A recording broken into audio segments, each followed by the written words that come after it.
cette séance numéro 4, nous allons voir la mise en place et le découpage des rushs, la première partie. Nous allons donc sur notre logiciel et la première chose que nous faisons, nous l'ouvrons et nous nous assurons en haut à gauche que nous sommes bien sur le projet que nous avons réalisé, que nous avons créé lors de la séance précédente. Ici, le portosrize.vf.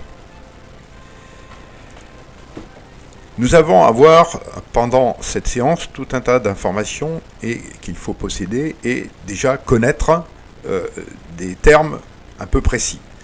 Tout d'abord, le terme de rush. On entend par le terme de rush, comme ici, c'est un rush, c'est un document, un événement vidéo comprenant une partie vidéo ici et une partie sonore. Une partie sonore qui peut être ou non présente, mais surtout une partie vidéo. Ensuite, nous sommes sur la table de montage ici. Et la table de montage, c'est un endroit où nous avons, comme ici, sous forme de ligne pour Movie Studio 15, et cette ligne correspond à un espace-temps. Ici, vous avez l'espace-temps 0, le départ de l'espace-temps ici, et qui se déroule sur la partie droite au fur et à mesure. Et cet espace-temps est marqué par ici par une forme de quadrillage que vous pouvez voir, et en haut de ce quadrillage, vous avez les repères temps, qui sont marqués ici en 00, 00 et 29 et ainsi de suite. Ces chiffres correspondent à l'espace-temps en heures, minutes, secondes et dixièmes de seconde. Sachant que nous sommes avec un projet que nous avons créé et qui est en 25 images secondes. Ensuite, voilà pour cette partie espace-temps.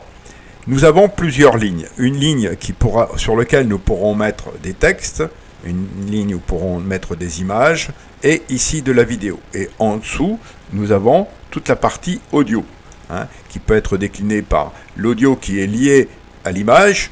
Vous pouvez mettre de la musique, mais on pourra rajouter aussi des lignes en dessous pour mettre des commentaires, autres et bruitage si vous le souhaitez. Au point de vue rajout de lignes, nous le verrons dans une séance prochaine, mais c'est relativement simple et vous pouvez en rajouter autant que vous souhaitez, dans une limite raisonnable bien entendu, mais il y a très peu de limites réelles. Ensuite, une chose qui est importante dans le montage vidéo, c'est la tête de lecture qui est ici.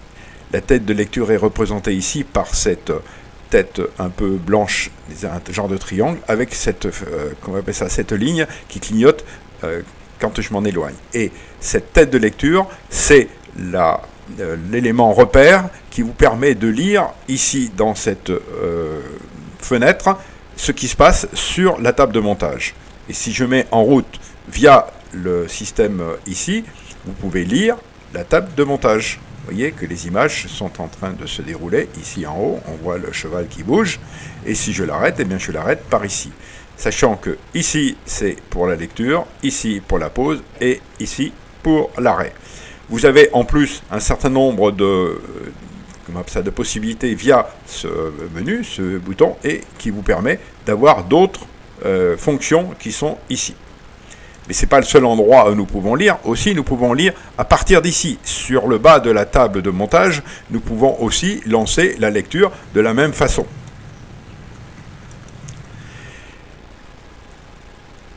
Un autre élément à connaître, ce sont les boutons que l'on va utiliser, les fonctions que nous allons utiliser et qui sont ici en dessous sous la table de montage. Sous ces boutons principaux que nous allons utiliser pour cette fonction ici, il y en a deux principaux. Ici, ce bouton qui est le rajustement automatique, qui peut être utilisé aussi avec la touche CTRL plus la touche L, et ici, les fondus enchaînés automatiques, qui peut être mis avec les touches CTRL Maj plus X, d'accord, qui permettent d'activer les fondus automatiques. Je vous expliquerai dans quelques instants à quoi servent l'une et l'autre de ces fonctions. Sachez que pour l'instant, elles soient cochées, il faut que ça soit en bleuté comme ici. S'ils ne sont pas actives, elles sont en noir, et si elles sont en bleuté, c'est qu'elles sont actives. Voilà. Autres fonctions qui sont ici, c'est des boutons qui sont ici, d'accord, et qui peuvent être intéressants. Ici, pour découper la partie arrière, pour découper la partie avant, et ici pour fractionner. D'accord? Et on va le voir d'ici quelques instants. Donc, je suis sur mon projet, le port aux cerises, et je suis sur Explorateur. Mais il y a un autre endroit où nous allons voir les documents qui sont ici sur l'Explorateur, c'est les médias de projet. Les médias de projet, c'est tout ce qui a été mis sur la table et qui va être rajouté au fur et à mesure. Et on n'aura pas besoin de basculer sur l'explorateur et de retrouver au fur et à mesure les documents. Les documents qui sont sur médias de projet, ce sont des documents qui ont été déjà visités par le logiciel, qui est ici, et qui correspond à des petites documents sont des documents d'indexation qui ont été rajoutés. Je vais aller sur le projet, comme je vous l'ai expliqué la dernière fois, d'accord, et je vais aller sur les rushs et regardez, vous avez deux petits documents qui sont ici en SFK0 et pour l'autre en SFK1. Ce sont deux petits documents qui ont été rajoutés au document 00 pour dire au logiciel qu'il y a un certain nombre de renseignements qui lui permettent de donner la dimension et autres pour ces deux documents. D'accord ? À ne surtout pas les supprimer tant que vous êtes sur le projet. Voilà. Maintenant que nous avons vu cette partie, nous allons voir maintenant comment découper un élément. Et la première façon de découper, et la plus simple, c'est de découper directement sur la table de montage comme ici. D'accord ? Une notion que vous devez connaître, c'est le document actif. Ici, votre document est actif dans la mesure où vous voyez qu'il est sélectionné et qu'il est entouré d'une petite bande jaunâtre. Et la partie audio est entourée avec une petite bande bleue. C'est-à-dire que les deux sont actifs.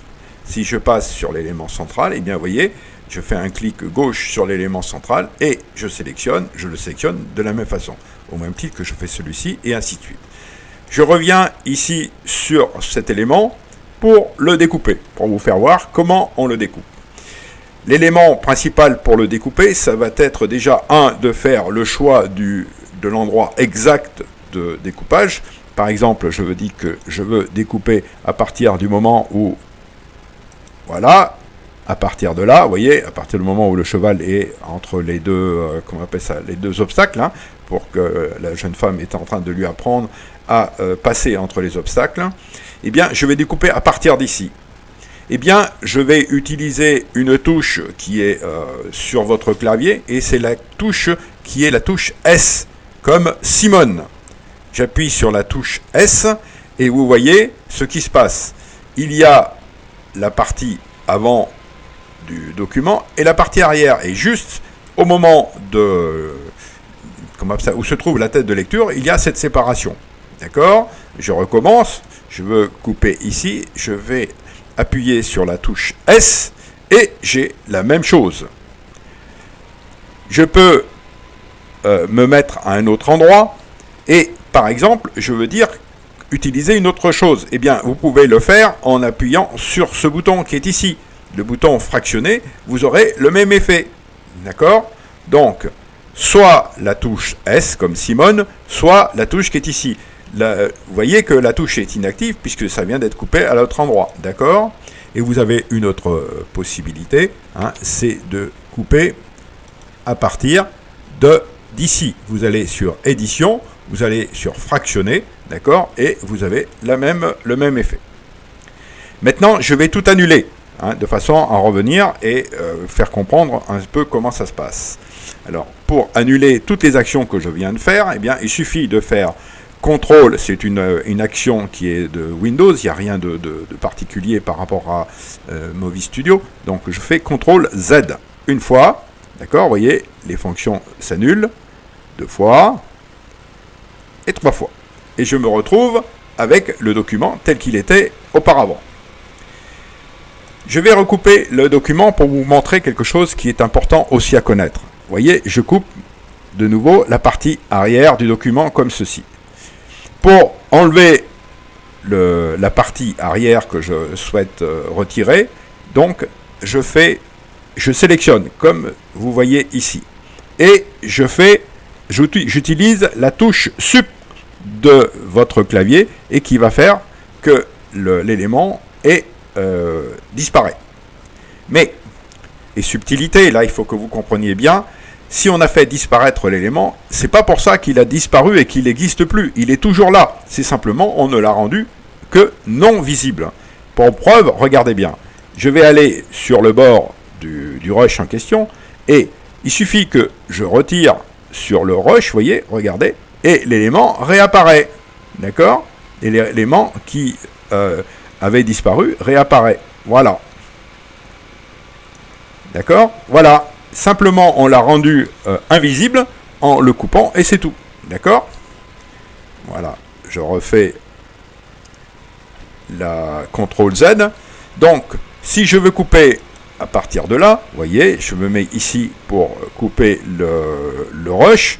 Donc, je fais S comme Simone avec la touche S de comme Simone et j'ai les deux éléments qui sont séparés. Et pour éliminer le document qui est ici, qui est entre les deux, eh bien, je fais comme tout à l'heure, je fais Sup. Et vous avez vu que la partie centrale du rush est venue s'accoler à la partie antérieure. C'est grâce à l'action de cette touche. Vous allez comprendre, je fais un effet arrière et je décoche la touche ici. Vous voyez, elle est en noir de nouveau. Et je vais supprimer cet élément. Regardez bien, eh bien, il y a un trou. Donc, cette touche est quand même bien importante et bien intéressante pour cette partie d'action. Donc, je la remets en œuvre, je remets mon élément, et à ce moment-là, je peux faire Sup, et vous voyez bien que tout se recolle l'un sur l'autre. Deuxième chose, je vous ai parlé de l'autre touche qui est ici, qui est la touche de fondu enchaîné. Je sélectionne le rush, la partie arrière, là, ce rush-là, et je vais le faire superposer avec le rush précédent. Regardez bien. Je le pousse, hein, j'appuie avec un clic gauche dessus, et je le maintiens, le clic gauche, et vous voyez qu'il y a deux lignes qui apparaissent, hein, deux lignes courbes qui apparaissent l'une sur l'autre, et donc j'ai créé un fondu enchaîné avec la valeur de 3,09 ici, d'accord ? Plus je vais pousser et plus le temps va apparaître, d'accord? Et voilà, vous avez un fondu enchaîné. Donc avec ces deux touches qui sont importantes pour cette phase de mise en place des rushs sur la table de montage.